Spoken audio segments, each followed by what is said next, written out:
নদীমাতৃক সভ্যতার সূচনা থেকেই নদীকে মা অর্থাৎ দেবী হিসেবে দেখার শুরু। নদীর জলকে পবিত্র মাধ্যম রূপে কল্পনা করারও শুরু।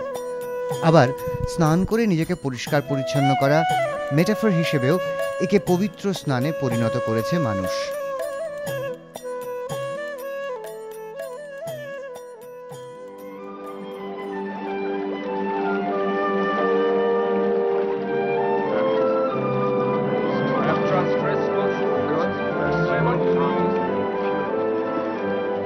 বাংলা বাইবেলের অনুবাদে বাপ্তিস্ম অর্থাৎ জর্ডান নদীতে যীশুখ্রিস্টের স্নান করে ব্যাপটাইজেশনের কথা এ প্রসঙ্গে বলা যায়।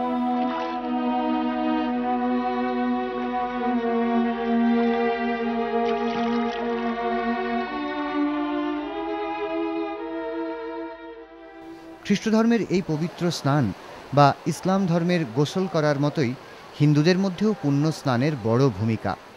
পূজার্চনার আগে নিজেকে শুদ্ধ করাই শুধু নয়, স্বয়ং নদীকেই পূজা নিবেদনের জন্য এই পুণ্য স্নান। এহেন স্নানের নির্দিষ্ট বিধি আছে।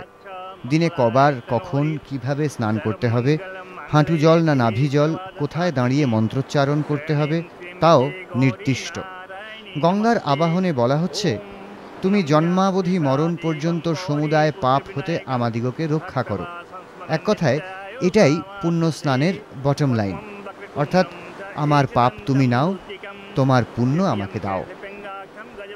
শুধু স্নানই নয়, তীর্থক্ষেত্রে স্নান করতে যাওয়া অর্থাৎ স্নানযাত্রার বিষয়টি সম্পূর্ণ আলাদা একটি এপিসোড।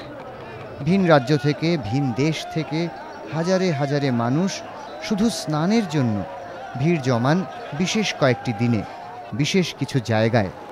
পৌষ সংক্রান্তিতে সাগর সঙ্গমে স্নান, সব তীর্থ বারবার, গঙ্গাসাগর একবার। আবার অমৃতকুম্ভের সন্ধানে প্রয়াগ, হরিদ্বার, উজ্জয়িনী ও নাসিক যাত্রা। ধর্মের অনুষঙ্গ বাদ দিলেও শুধু স্নানকে কেন্দ্র করেই যেন এক কার্নিভাল।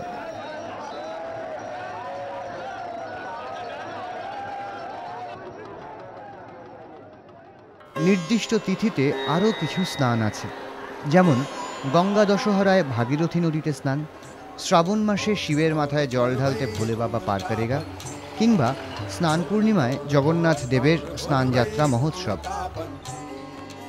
আবার কলকাতার কালীঘাট কিংবা বারাণসীর গঙ্গার ঘাটে তিথি নক্ষত্রের চেয়েও বড় স্থান মাহাত্ম্য, স্নান মাহাত্ম্যও বলতে পারেন।